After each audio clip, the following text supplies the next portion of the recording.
back a few days later, still working on the Virock, and we've made some progress. It was kind of slow going for a while, unfortunately, but we've got the shim stock, we've got stainless bolt kit, which I believe we had that in the last part, but we've actually been using it. So right now, I've got the shim stock in there curing with some blue thread locker.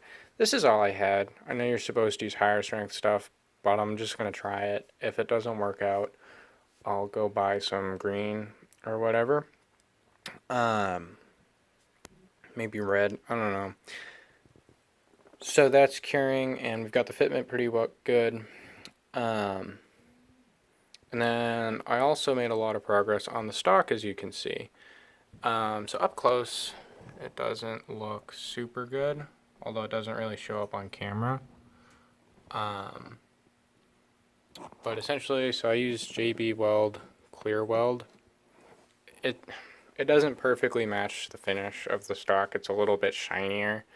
I wouldn't recommend it, but I mean, you can barely tell, and there's that stuff all over the place. The biggest improvement that has been made is with the stippling.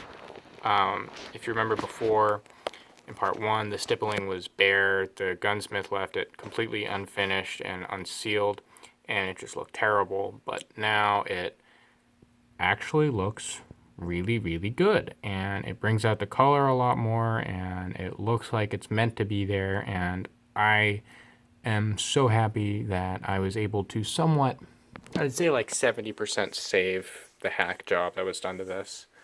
Now, you may have also noticed I mocked up what it's going to look like with the stainless screw. It doesn't look amazing. I didn't think it would. But it does, I think, look good enough that it's going to stay.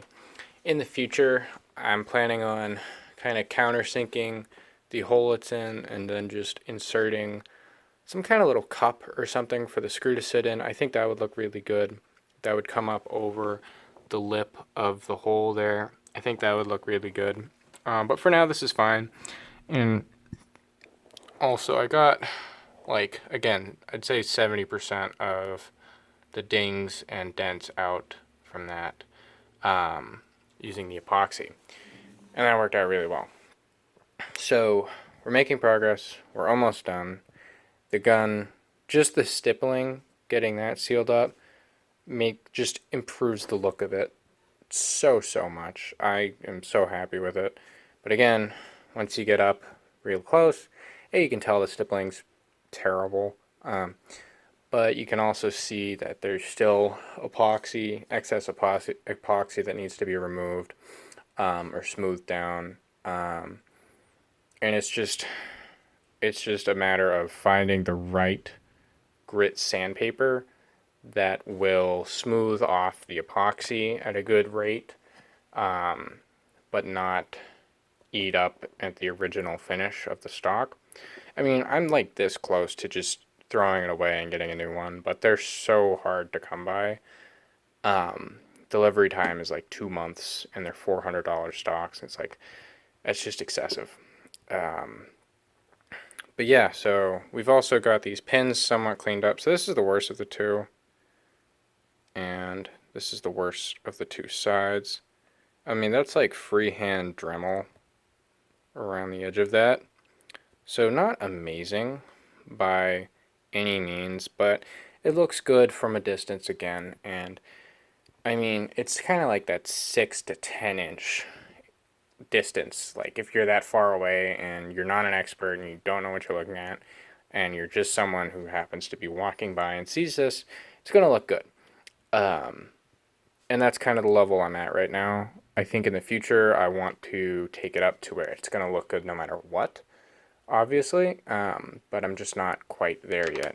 And here's the other pin, which again, you can even kind of see it on camera.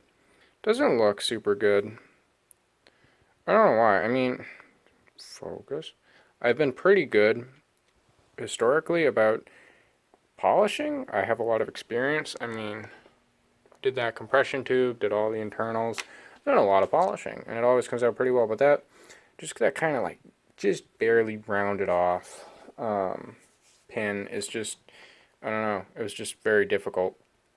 So we're almost done. This gun will be back together hopefully in a few days, and we'll be shooting it again. Yeah, it's gonna be great. So thanks for watching.